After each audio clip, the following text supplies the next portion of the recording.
Council chambers, it is Tuesday, January 9th, 2024. Welcome, everyone. Call to order, roll call.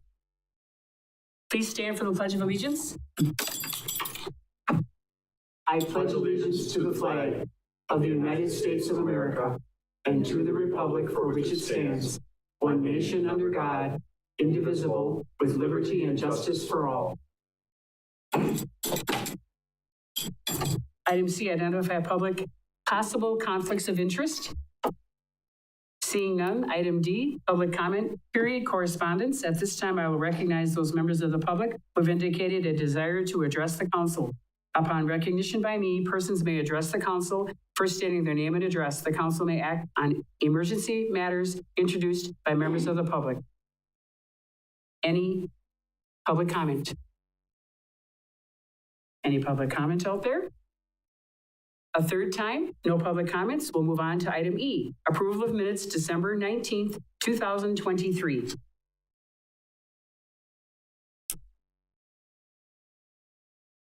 Alderman Varsho makes the motion. Alderman Wagner seconds. Any discussion? Seeing none, please vote. Alderperson Wagner's light is turned on for discussion. And Alderman Wagner? Thank you.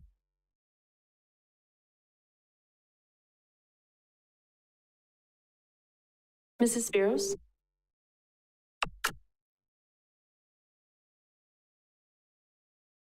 Yes.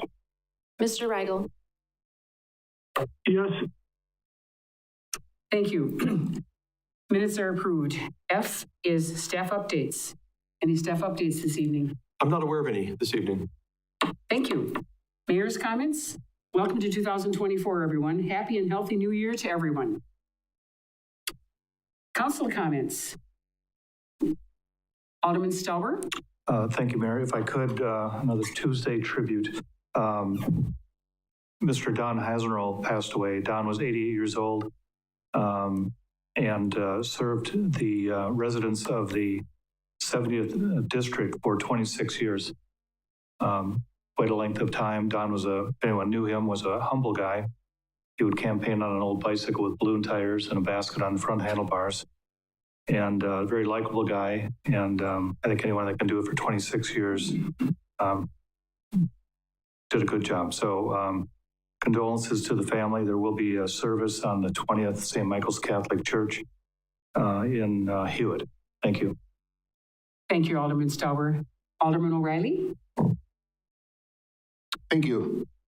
Many of you may remember last year with the skate park and the changes we were going to make toward that.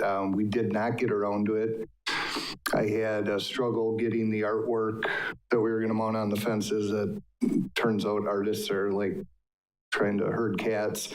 But we did end up getting there, and we have, I think there's over 20 pieces of artwork that I do have returned now. So those will be installed in the spring, along with the 30-foot concrete wall that's going to be lit for murals to be painted on it. And all of it has been donated to this point. The artwork, the printing of the artwork, the concrete for the walls, the pumper truck to do it, the contractor to build it, the electrical for the lights, the power washing for the park. It's come together very well, so it looks like we will have no expense whatsoever to the city, and look forward to spring. Just wanted to give everybody an update on that. Thank you, Alderman O'Reilly, and thank you for all of your hard work and your efforts, which makes the city look fabulous. City Administrator's update. Thank you. I have three things. First of all, on Thursday here at City Hall, we will have the interviews for the new position of Assistant City Administrator / Community Development Director. We're excited to have these three candidates here for the day. They'll be interviewing with two panels, also taking a tour of the city and getting a chance to meet people. I think even lunch with some individuals as well. So hopefully that day will go well, and we'll have some good news to report afterwards. I handed out on your desk tonight a policy called use of electronic devices during city meetings.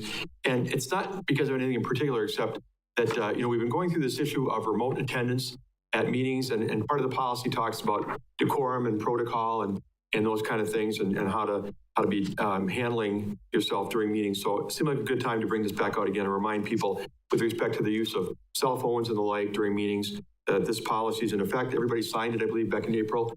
Jessica got your signatures.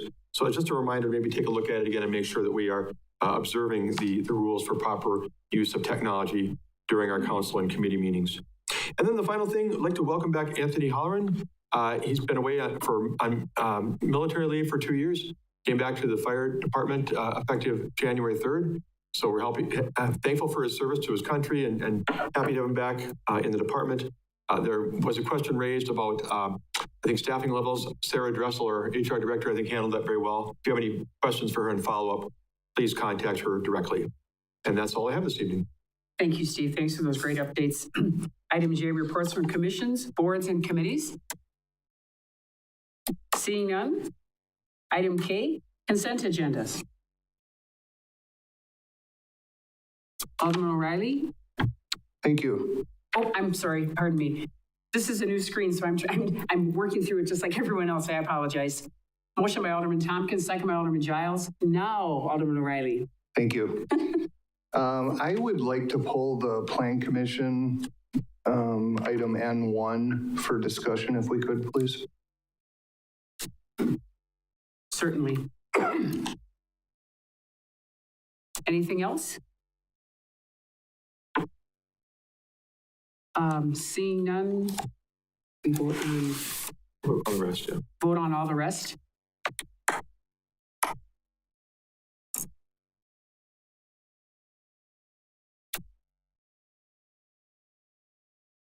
Mrs. Barrows?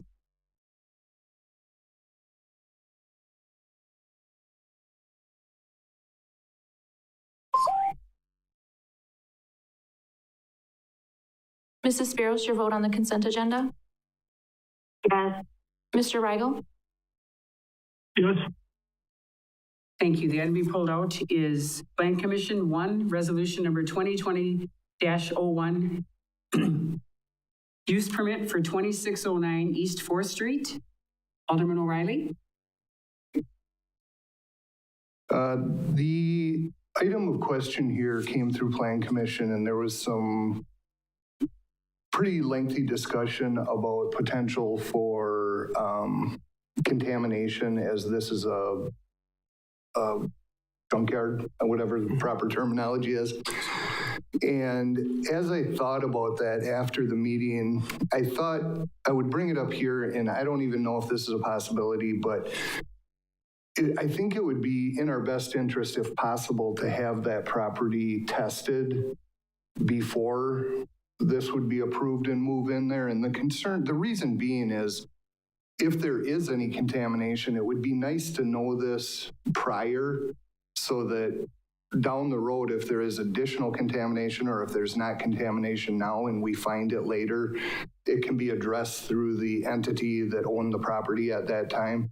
But I would refer it to somebody at a higher pay grade to see if this is even a requirement we could put in, or if someone has a suggestion on how to better handle it.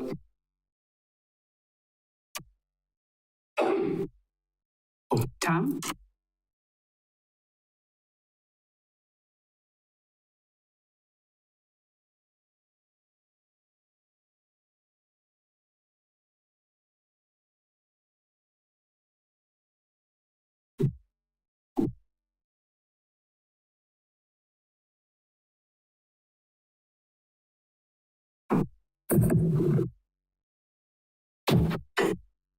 With anyone purchasing a parcel of property similar to this, they should be looking at the R&R sites map, which is a kind of a first phase, and will tell you if there's any contamination that's existing on a existing site. You can get onto that through the DNR and their website. It's a real easy program to take a look at. As you talked about, I sent an email with that question earlier about who regulates it after it becomes a site like this, and they do actually have to be permitted through the DNR and have to file every 6 months, like their sites. So.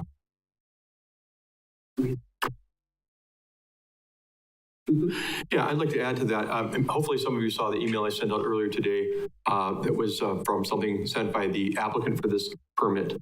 And she attached information from the DNR. It kind of outlines what they do, what their compliance and monitoring and tracking process is, what they're looking for, and those kind of things. So I think one of the main thrusts that Councilmember O'Reilly is talking about from that Plan Commission meeting is who's in control, who's responsible for making sure that things don't get bad. Is there a remediation plan required? And the memo that was sent and the information from the DNR addresses some of those issues. And I guess I would concur with what the Public Works Director was saying about the fact that the DNR tracks it. And I think we have to, if we have information to suggest that there's something wrong, we need to flag it, let them know. But otherwise, they're the responsible party for monitoring for compliance in these sites. I made copies if anybody wants to see a printed copy of what I sent earlier today. I forgot to hand it out before the meeting started. So you're saying the DNR is already? I'm just saying the DNR is responsible. There was a question at the Plan Commission meeting. Is it the fire department? Is it the Public Works Department? Is it, who's supposed to be tracking whether or not there's contaminants that are affecting that site and possibly creating problems for the neighboring properties as well? And it's really not, I mean, I know the fire department probably has to make inspections and maybe others do too, but it's really inherently not a city issue to be tracking and monitoring the kind of contaminants that were being referenced and discussed at that meeting. It's really the DNR from the state of Wisconsin. Okay, Rebecca's got her hand up, and then Alderman O'Reilly, you'll go next. Thank you. I guess a couple of questions, and I did not watch the Plan Commission meeting, so these are just questions that I'm not real sure of. So if the ground were to show contamination, say in a year or two after this dump site gets put there, then whose responsibility is it? Does it ever become the city's responsibility? And is it better to check to make sure there's no contamination now so that we can say, look, there was no contamination before we approved this dump site from going in? And I think that's the only questions I have. Tom's going to come up to the podium again and give us. Okay, again, if, let's say they're in operation for 5 years and they have a spill on the site and didn't notify anyone, they're ultimately responsible. The city does not take ownership of that. The DNR would actually list a responsible party that's in charge of that spill. And when you take and purchase a parcel of property, if it hasn't been discovered prior to the purchase, whoever is buying that parcel actually takes the risk of taking the ownership of that if there's contamination existing on it, if they haven't gone through their own process of environmental research. Alderman Spiros? So just as a follow-up to what Tom just said, and aren't we going through something like this though right now where we had to pay to have the ground tested in that property? Is that ours? Is that why we're going through this? Is this why we were, named as like, having to check for that? That is correct. We actually, the site that we're working on right now is a site that the city purchased and used as a landfill from the 1922 to about 1940. So we are the ultimate responsible party for that site.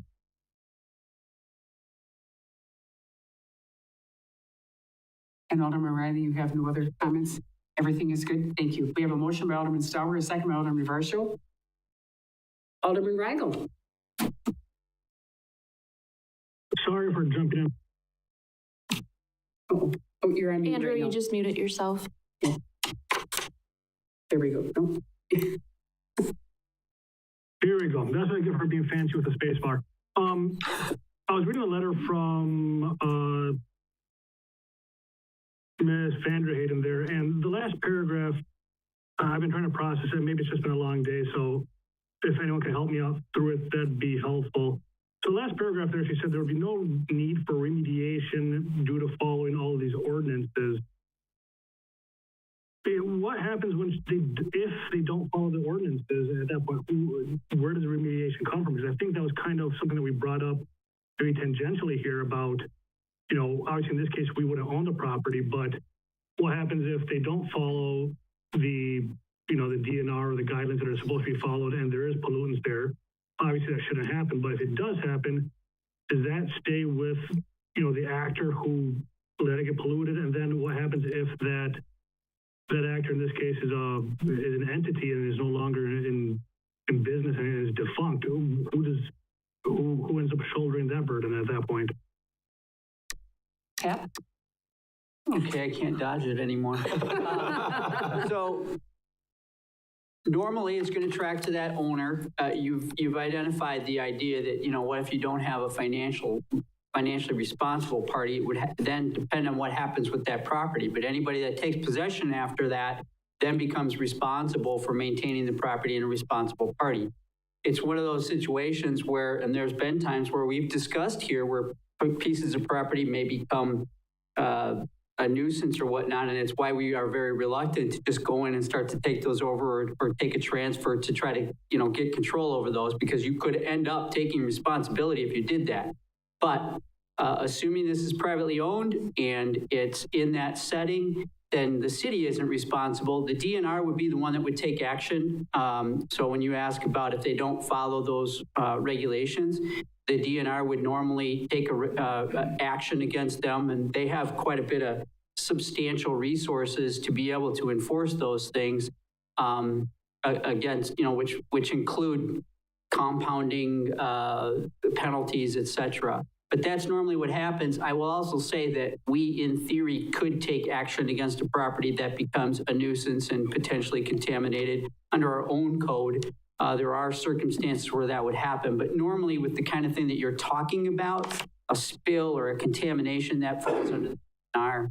But at least under any normal protocol, the city wouldn't be left with that, and unless we deliberately took ownership of it, it wouldn't fall to us. Thank you, Hap. Okay, thank you. Go ahead. Okay, Alderman Starber, would you like to give me the motion that you would like to put Yeah, forward? I have one question first. So as an example, the Buffalo building, which we just accepted, did we do a test on that to see if it was clean soil? Boy, now you look. Jody shaking his head no. We accepted that transfer. There wasn't any record of it. No, test was requested. So the answer is we accepted it. If there was to be contamination there, we didn't accept it out. So we would take possession of it. That's one of those things where, and I don't know to what extent, but Tom, you kind of addressed this before, but there are sites that are historically on a contamination. So you wouldn't have proof of that. Sure. What would have to happen is, and this does occur, we've seen this in other transactions, where you actually do a preliminary test and check for whether or not there is some indication that those things are there. But I didn't see that here on this. It's a bit of a stretch. I'm just thinking of the proximity of the old coal burning power plant, byproduct or something like that. So anyway, my motion would be to approve resolution 2024-01, but I do appreciate the questions from Alderman O'Reilly and the background from Mr. Turchi. And Alderman Barsh, you're still good at second? Any other comments or questions? Seeing none, please vote. Mrs. Spiros? Yes. Mr. Rigel? Yes. Thank you. Motion passes. Item M, second reading of ordinance number 1505, remote participation in meetings of council and city committees, boards, and commissions, presented by Steve Bark, City Administrator. Thank you, Mayor. Well, we did discuss this back on December 12th, and we didn't talk about it on December 19th. We decided to give a little more time for council to review and consider the terms of this proposed ordinance, which would address an issue that I think I mentioned before, probably should have taken up before. We were not allowing remote attendance at meetings up until the COVID pandemic. At that point, again, the governor encouraged all municipalities to do remote meetings when possible to protect themselves from congregating and perhaps spreading the disease. But then coming out of that, many municipalities did adopt policies, putting some parameters and guidelines around remote meeting participation. We did not, and now we feel it's appropriate to do that. We had an incident back in the late summer here where we had to actually close down a meeting because of an issue with something on an internet connection with someone who was participating remotely. And it kind of triggered the fact that, again, we need a policy. So hopefully you had a chance to become a little bit more familiar with it. Since the last meeting, we've made a couple of additions, and I want to note these for you if I could. The first one is at the bottom of page 1, where it says under 4B, limits on utilization. No member shall utilize the participation methods referred to in this section for 3 or more consecutive weeks unless the member demonstrates good cause as determined by the mayor. We've added the city administrator, I think presumably because, in fact, sometimes the mayor himself or herself might not be available as well. So if you can show good cause to one of those officials, you can be exempted from that requirement. The other came up as a part of the discussion. What happens if a member is participating remotely and they lose connection, internet goes down, or something on their end happens, whatever? Can they jump back into the meeting? Under what circumstance, and does it cause any concerns? So that's where the new section's been added. It's on page 2 under reconnection, and it says, in the event a member attending remotely is able to reconnect, the following procedures will be followed. The first one is they won't be able to participate in any discussion or vote if they missed a portion of the discussion of that item. So in other words, you're not voting on something that you didn't get a chance to hear staff and citizens and the city attorney comment on. Second part, if a quorum is lost due to a member losing connection, that meeting will end immediately. Reconnection will not be appropriate in that case, as the meeting will have been adjourned. And then the third part, if a member loses connection during closed session, they will not be readmitted to the meeting. There's some obvious problems from that, of coming into and out of closed session. So with that in mind, I'd like to touch on a couple of other things. Everything else is the way you saw it back in mid-December. But I want to touch on a couple of things where questions have been raised. The first one was regarding this idea of the 3 consecutive meetings. Actually, the ordinance itself says that remote participation is generally limited to 3 consecutive weeks. So it doesn't matter how many meetings that there are during those 3 weeks, but the intent is weeks and not meetings. This could be, for example, 2 council meetings and a Board of Public Works or Finance, Budget, and Personnel Committee meeting, or the reverse. It could be 2 of your committee meetings and a council meeting, over that 3-week period. Second, there's been a question about would there be, and this was raised by council last time we met, should there be some kind of a fine or penalty for failure to follow the rules? And again, staff never intended for this to be punitive. We still don't really intend for this to be punitive. It's based upon the council observing in good faith the parameters and guidelines set forth. The one example, though, or one issue that you might want to note is that if you, according to this ordinance, if you have missed 3 weeks worth of meetings and you don't have a good cause that you present to the mayor or city administrator, you won't be allowed to participate remotely in any meetings beyond that 3-week period. As a result of that, you would be subject to the same penalty, if you want to call it that, as you would if you missed committee or council meetings more than 2 in a month. So let's say you missed 2 or 3 council or committee meetings, during a month because of that failure to be able to participate, you would forfeit that $100, the same as you would if you had other issues preventing you from attending. And then finally, questions come up about the use of features during the meeting. In other words, connecting with people. That's kind of why I handed out the technology use policy and the cell phone thing, is again, just to remind people that no matter where you are, if you're remote, there's a protocol we put in place as to how you conduct yourself. You're supposed to be alone, especially during closed session. You're supposed to be following certain standards. One of them is, again, you're not supposed to be using your phone to communicate with others. Same way you were required to not do that in this building, in this room.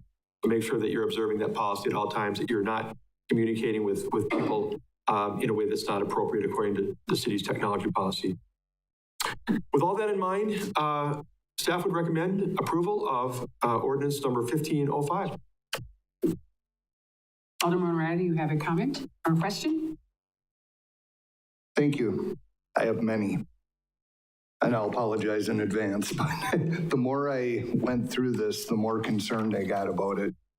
The one part that I do agree with is considering someone having a failure of electronics or whatever the case may be, considering it their choice to join the meeting that way and not having to end a meeting because of it unless you lose a quorum. That seems logical on all levels that I could come up with. But this afternoon I went through this and I just took some notes down, and I think all of it should be considered before we actually make any type of a move on this.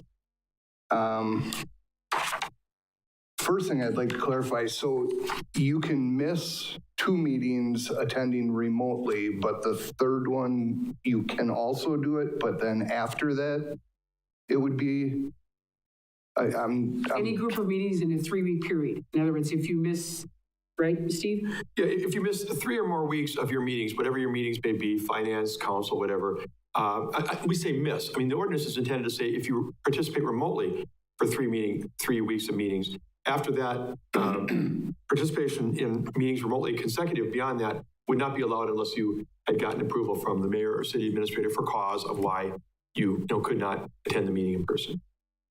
okay, so you'd have to miss every one of your meetings during 3 weeks? Is that what I'm understanding? It's really Yeah, confusing. I get your question.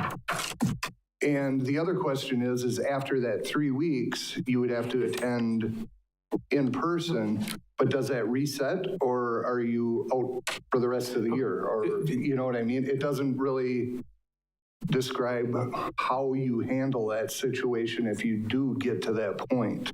The intent of the ordinance is that with the expectation that you're actually attending those meetings during those 3 weeks remotely. In other words, you are participating remotely, but that 3 weeks would be the limit in remote participation unless you had a cause why you could not attend in person. So each time you attend in person, it would reset the clock? In other words, you're out for 3 weeks, you come back for a week and attend a meeting and then you leave again? Yeah. I don't, I'm not sure it really addresses all of the potential. No, you are correct because it talks about 3 consecutive weeks and you would have broken that streak of consecutive weeks. That is correct. Okay, so that makes sense then. Okay, so next I have a question, and what the question boils down to is, what are we gaining by doing this? And the reason I ask that is, if we do this, I don't think we're running into situations with people that are attending remotely that are just sitting at home because they don't want to come in. So we're not going to increase attendance by doing this. We're actually going to work against ourselves and have less council members show up, which I understand the concept of what we want to do. I just have very strong concerns that it's going to work in the opposite direction and cause more problems than do good with it. So the next question is that follow-up to that would be, what do we have to lose? And I think that's very clear that we could lose council members, and that's, nobody wants to be there. It's hard enough to get people to take these positions on boards and council, and I think the first meeting we took this up in, we wouldn't have had a council meeting if we didn't have remote, and I can see us running into this more, and it creates a potential problem. So that was number one. Are we going to have to cancel meetings then due to a lack of a quorum? And then the next one would be what is acceptable about 1 meeting being lost or being remote, 2 meetings, 4 meetings? I struggle with the fact that it's acceptable for any meetings, but we can draw a line at a point when nothing really changes at that point. I question not necessarily the motive, but it just doesn't seem like this is going to accomplish anything that we're trying to do. And my biggest fear is that it's going to get worse. There's a section in the ordinance about losing connection while remote, and that is section 4C1. It states a member will not be permitted to participate or discuss or vote on any agenda item if they have missed any portion of the discussion. That one on the surface looks good, but what is this going to apply if a council member uses the bathroom? Or what happens if council members are having a discussion between themselves and miss something? Are we going to address that? Because they also didn't hear what got said there. Now, nobody wants a council member voting on something that they didn't hear, but if we're going to address that problem, it should be addressed across the board. And if we see two people having a communication while someone else is speaking, then should they be voting on that issue? Same thing with a restroom visit or anything else that happens.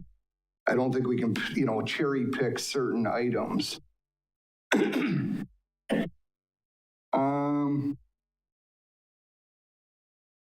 Now, just for conversation's sake, say a council member is on a 1-month vacation. We typically have 4 core meetings a month, being your 2 council and 2 finance budget or the other one. I guess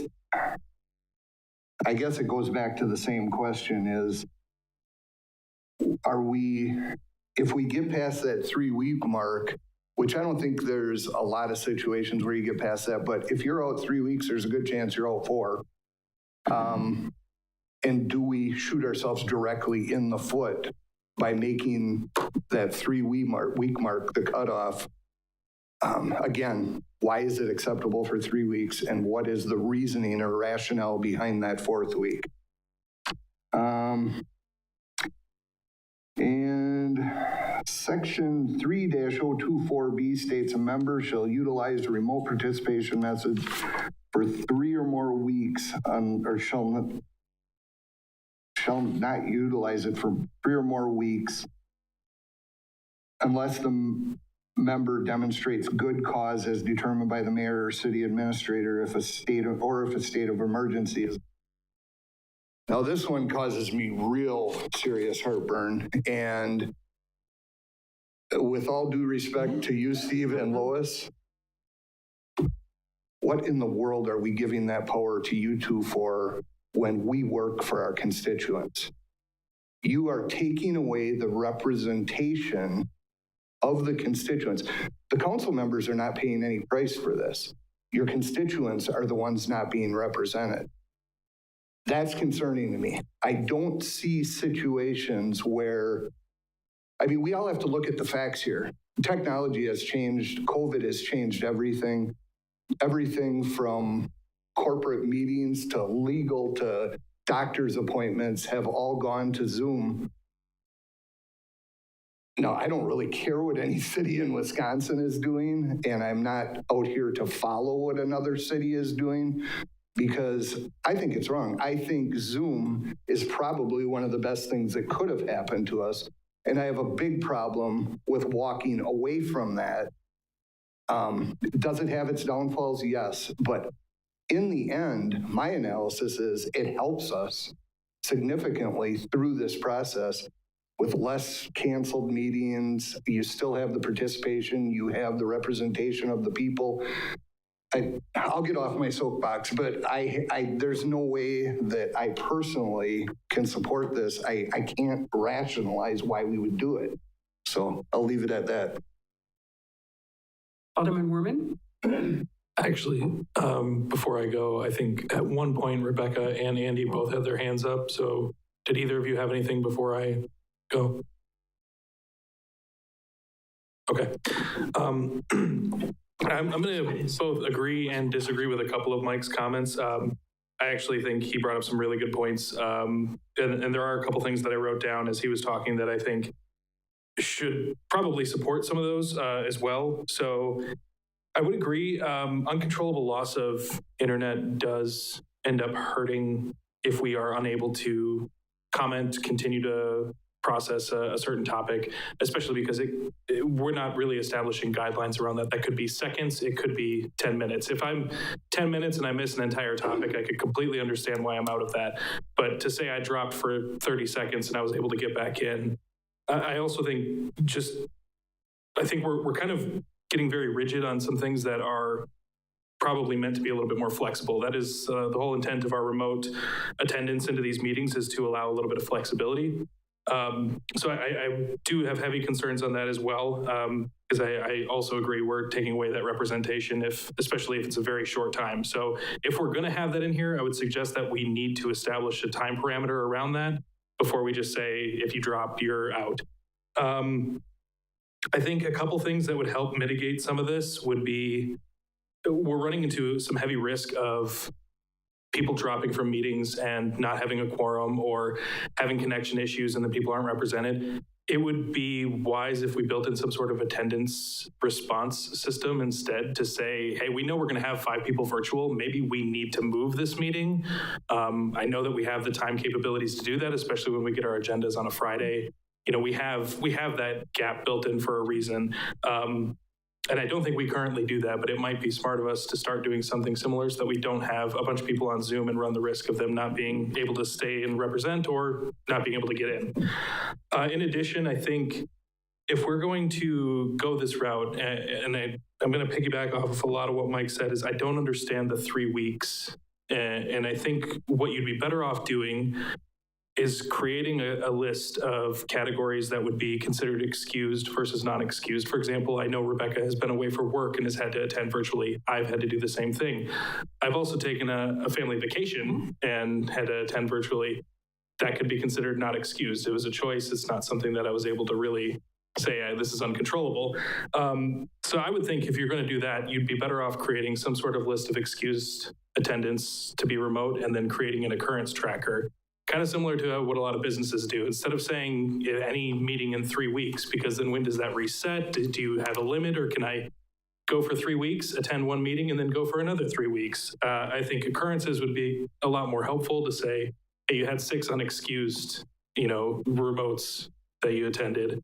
If that's what we want to do, if our attempt is to try to control that a little bit more, I think that's the best way to go about it. Those are just a couple of thoughts to add on.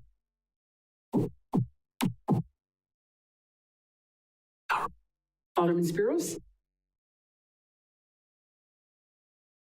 Thank you, Madam Mayor. I don't feel like I can just skip over this subject without addressing it, because I feel like this probably pertains more to me than anybody else. I think Andrew is a close second. But I am going to address a couple of things. First, I think attendance is better than non-attendance, whether you're going virtually or whether you're there in person. The attendance is the most important, and Mike is 100% right. When you remove us from being able to attend, whether it's virtually or in person, you are removing the rights of my constituents to be represented at that meeting. As far as a punitive measure, my constituents decide that. They decide that every year in April when they go, or every other year in April when they go to the ballot.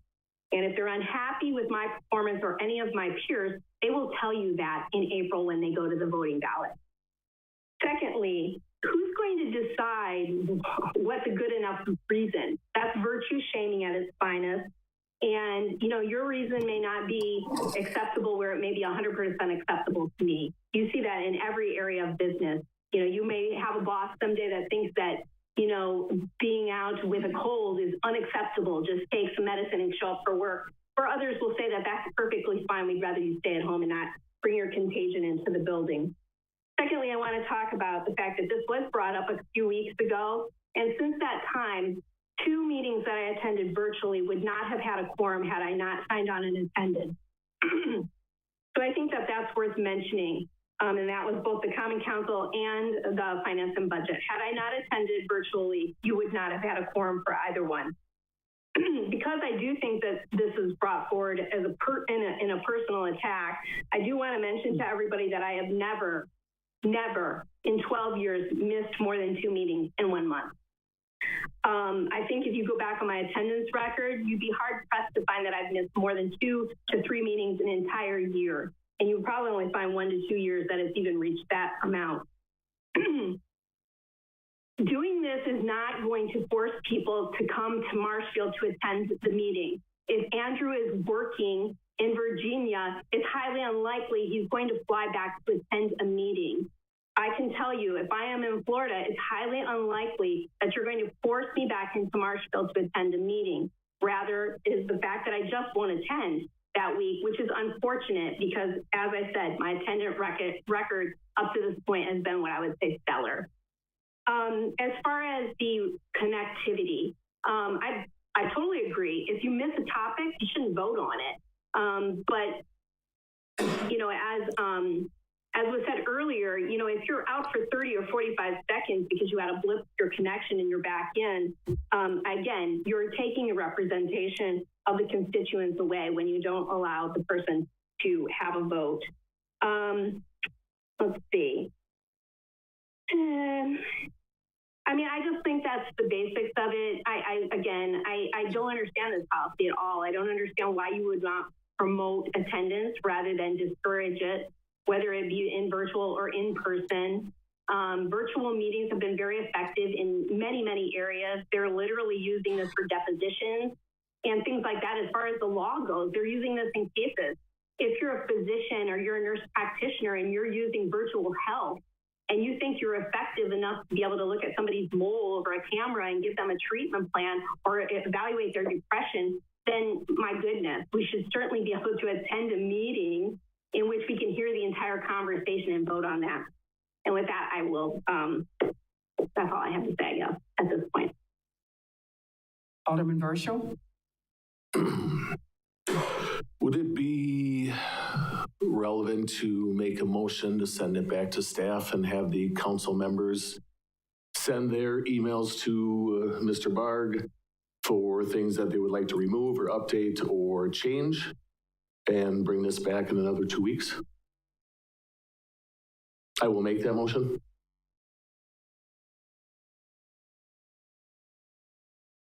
And Andrew seconds the motion? We have a motion on the board for Mr. Wagner and Ms. Tompkins, though, Okay, which is, and we don't know what that is. Okay. Alderman Wagner, your motion? Yes, my motion is to first turn on the mic. And then the second part of the motion is to refer this to back to the city administrator's office and allow him to receive comments and suggestions from the council. And before I get too far, I don't want to get off this hobby horse real quick. The one thing I completely agree with in Mrs. Spiros's presentation is that the city administration are not our bosses. Our bosses are the constituents. And they basically, and they're right. If we're not doing the job and if our constituents know it, they have the right to replace us. So I think that this has to be looked at in that context also. Again, my motion is to table indefinitely. And Alderman Tompkins, you're okay as a second? Can I just clarify table indefinitely? Does that mean table until staff looks at it and brings it back to council? With the alderman's, No objection. I'm asking Mr. Wagner, is that what you're saying? Sure. That is what you're saying. So your motion is to table it as it goes back to the administrators. That's what I said. Okay. Then I will second. oh, If I can comment, I just want to comment a couple of things. I don't oppose the motion, that's fine, and I think that we can certainly handle it that way. I just want to make a couple of comments. First of all, just a reminder again of how we got to this point. It was because of what happened. Certainly, back in 2019, nobody allowed remote participation, and then everybody wanted it all the time with COVID. And we're just trying to find a place to land. And this all came about when that incident happened back in August, and the city clerk was at a conference, I'll repeat it again, and was talking to some of her peers and got some feedback, followed up with a kind of a survey, and found out that we were in the vast minority of municipalities that didn't have some kind of policy setting limits, guidelines, parameters on remote participation. That doesn't mean we have to do it. Like always, we don't have to do what Wisconsin Rapids does or Stevens Point or Wausau does. That comes up every time we talk about ordinances, but it does show that we are not common in the state of Wisconsin by not having some sort of limits. I also want to assure council members, Spiros and perhaps council member Rigel as well, this policy is not directed at anybody. It's not intended to be directed at anybody. We feel it makes sense. You can argue about 3 meetings versus 4 meetings or weeks or whatever. But I'm going to give my personal opinion here. I believe that at some level, we want to make sure that when the public comes to a meeting and goes to that microphone over there, that they're going to be looking at a fair number of council members, and theoretically, without some limits, they're not. And we've had this room filled before with people, and it's a little uncomfortable if too many members of the body are not in person. So at some level, even though we can debate where the lines are, I think having some guidelines, parameters, and expectations is actually a good thing. And one more thing, as far as the mayor or city administrator, granting approval, I get that would be uncomfortable. In my mind, good cause. I mean, we're not going to argue about little things if there's some reason why you can't be here, but I can see where that would be up to the imagination of some people, a hard thing to put your arms around. So I respect the motion to table. I respect all the conversation, and I have no opposition to what's being recommended tonight. Pat would like to speak, and then Alderman O'Reilly, you'll go after, and then Alderman Spiros. There was some reference to whether we need to do this or not, or that we can leave it, or we don't have to address that. In actuality, several weeks back when that happened, somebody dropped off the line. I had told Jessica we need something. We need an ordinance or a policy that addresses the circumstance where you've got someone remotely attending and they drop off. And that in part because of the fact that that may very well be on the city's side of things. And that person is intending to address or vote on something important, and to no fault of their own, they're dropped off. There becomes a due process question as to whether or not those members, their constituents, were then compromised in having their representation because of a technical difficulty. And so I said, we need to have a policy that will say, whatever happens, if you choose to attend remotely and you drop off, that you're going to be treated as having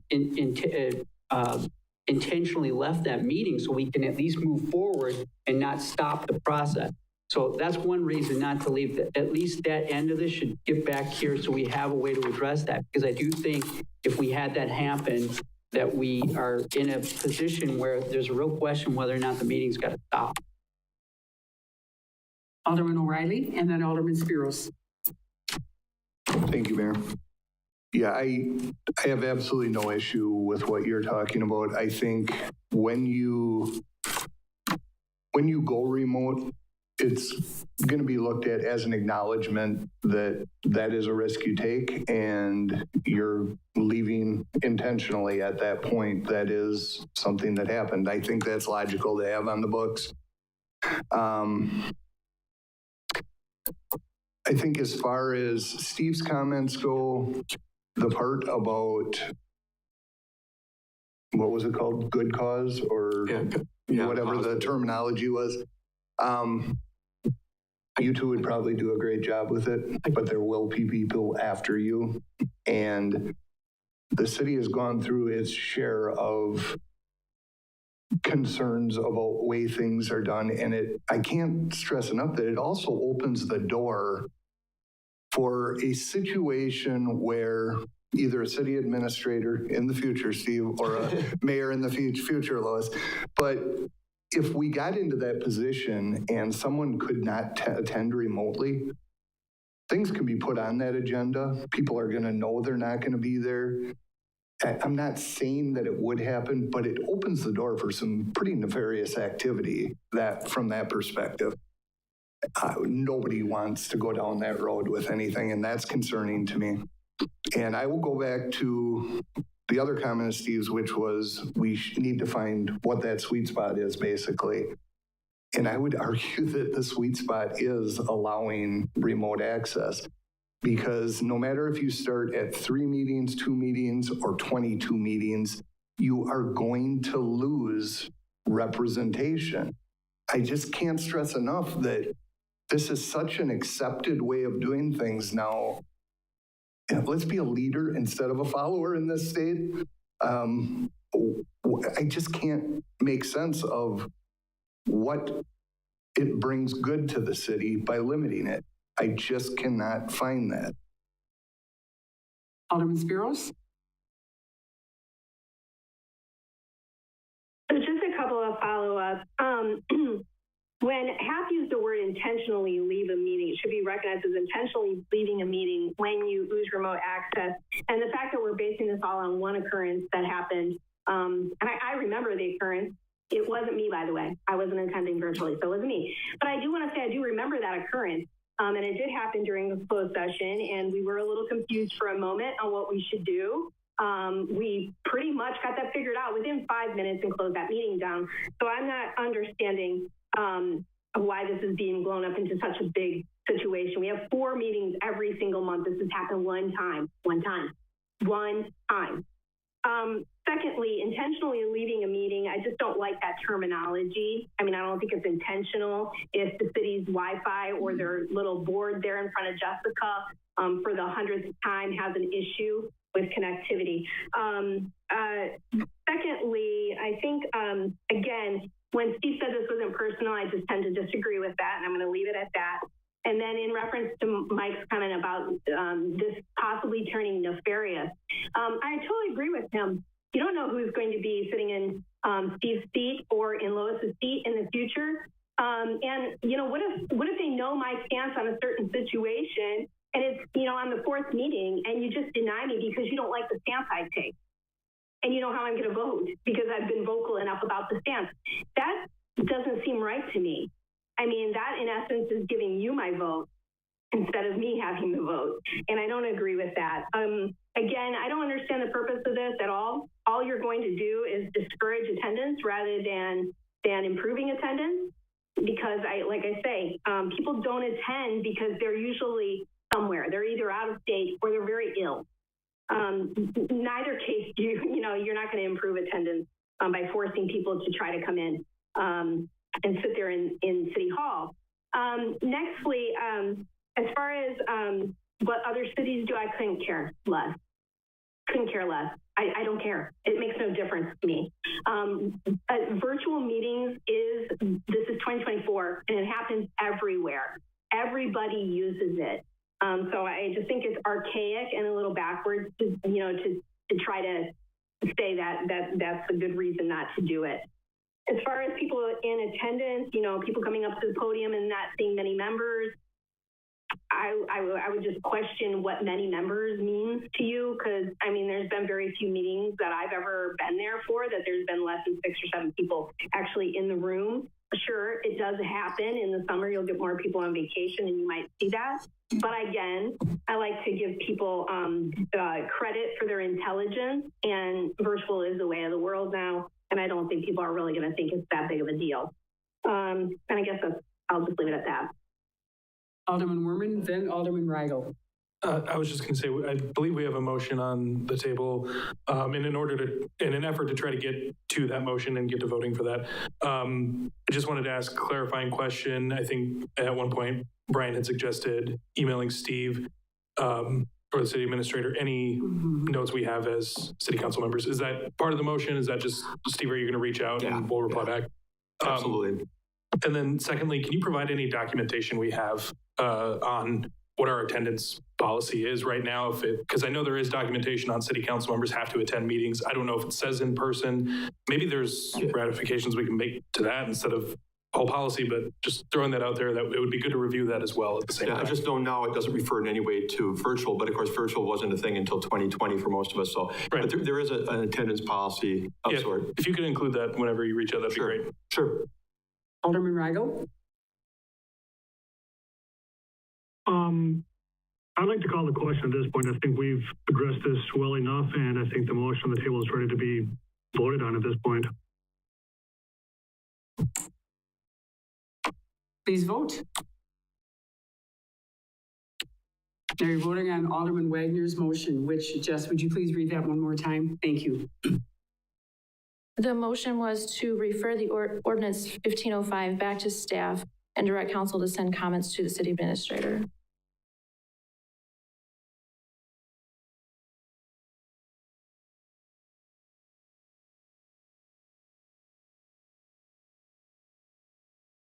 Mrs. Spiros? No. Mr. Weigel? Yes. Motion passes. Item N, first reading of ordinance number 1507, amending the campus master plan for Columbus Catholic Schools located at 710 South Columbus Avenue, 1414 West 5th Street, and parcel 33-0-33531, presented by Steve Barg, City Administrator. Thank you, Mayor. Well, about this time last year, the Columbus Catholic Schools was getting approval of a campus master plan. And again, what a master plan is a 5-year document of what expected improvements are going to be made, and it might involve buildings, parking, other kind of things that they're going to work on. It gives the city opportunity to understand what might be going on in the campus and how we can maybe time some of our work that we might have to do of streets and stormwater and anything else in the area, kind of working together in tandem with the organization. So at that time, when they got site plan approval, they had considered having a softball field addition. And since that time, they've looked at instead adding parking and removing the proposed future softball field from the campus master plan. And in part, this is a response to some neighborhood concerns that were raised back at the time with respect to on-street parking and traffic that might occur and the impact of that parking lot where it would be across the street on the other side of Columbus. So as a result, what they're proposing is to add a parking lot with 99 parking stalls. This would extend the existing OLP parking lot to the south, and that would be in lieu of taking out the planned softball field addition. They will be adding parking stalls, and as a result, they meet the requirement, the expectations. Landscape parking island may be required. That hasn't been determined yet. They will have to do some landscaping, and if they choose to request an exception to the landscaping requirements, they would have to make a request that would entail getting a conditional use permit for that waiver. But all in all, staff finds this to be acceptable. The Plan Commission had a public hearing on this back on December 19th. There were no particular concerns raised. They recommended for approval. This is a first reading only tonight, so no action is required. But I would take any questions or concerns that people have about this amendment to the existing campus master plan. Alderman Stauber. Quick question, maybe it's for Public Works Director, but is stormwater runoff taken into consideration with the addition of a parking lot?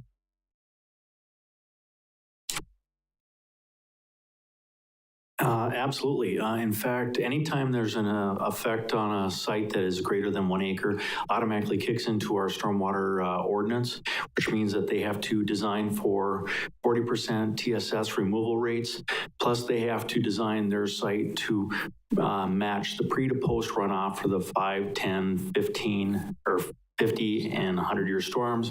So basically, they have to design for all that to protect the downstream. Alderman Tompkins. And I just wanted to clarify that when they initially had the public hearing for this, for the first master plan, that some of the neighbors were a little concerned about a parking lot that was across the street. Correct. And they changed their plans. So this parking lot will be on their campus that they have. I mean, across the street is still their land, but. Right, that parking lot in question that was raising a lot of concerns with neighbors has been removed or would be removed from the plan as part of this amendment. Seeing no other questions, we'll move on to item O, suggested items for future agendas. Seeing none, we will adjourn to close. Oops. Okay, I'm sorry. Andrew ran into the button. Thank you. I did want to follow up. Thank you, Madam Mayor. I had brought up back, I believe in June, if not July, the need for a policy regarding multiple bids on projects that are getting bid or at least going out for it. I know Mr. Stauber had brought that up again since that point, following up on that, and to date, we haven't really gotten any movement on that. I'd like to follow up with that and get an answer on that or proposed policy or something like that by the next meeting if possible. Will do. Thank you. Apologize for the not getting to that previously, but we'll have that on the 23rd. Alderman Spiros? Yes, in follow-up to something that I brought up at Finance, Budget, and Personnel, I would like to have a presentation on the capabilities of the time clock system. And I think we use Chronos, but I won't go to that. And its ability to use certain codes that would most specifically acknowledge as to why you're getting called in at overtime. And I've asked for that material, and I know I asked for a lot of stuff. So I know it's going to take some time to put together, but I just wanted to say that my intention was to bring that to the full council, not to the Finance, Budget, and Personnel Committee. Yeah, thank you. We do have a meeting at staff level. I'm meeting with finance staff tomorrow to go through some of those questions. And yeah, we'll come back to the full council with a presentation. Any others? Seeing none, we have a motion to adjourn into closed session. Adjourn to closed session under Wisconsin Statutes, Chapter 19.851G, conferring with legal counsel for the governmental body who is rendering oral or written advice concerning strategy, to be adopted by the body with respect to litigation in which it is or is likely to become involved, claim for recovery of unlawful taxes, and closed session under Wisconsin statutes chapter 19.851E, deliberating or negotiating the purchasing of public properties, the investing of public funds, or conducting other specified public businesses whenever competitive or bargaining reasons require a closed session, possible development assistance, multiple projects, possible short-term lease of city-owned property. We have a motion by Alderman O'Reilly, second by Alderman Marshall. All those in favor? Mrs. Sparrows? Yes. Mr. Rigel? Yes. We are in closed session. Thank you.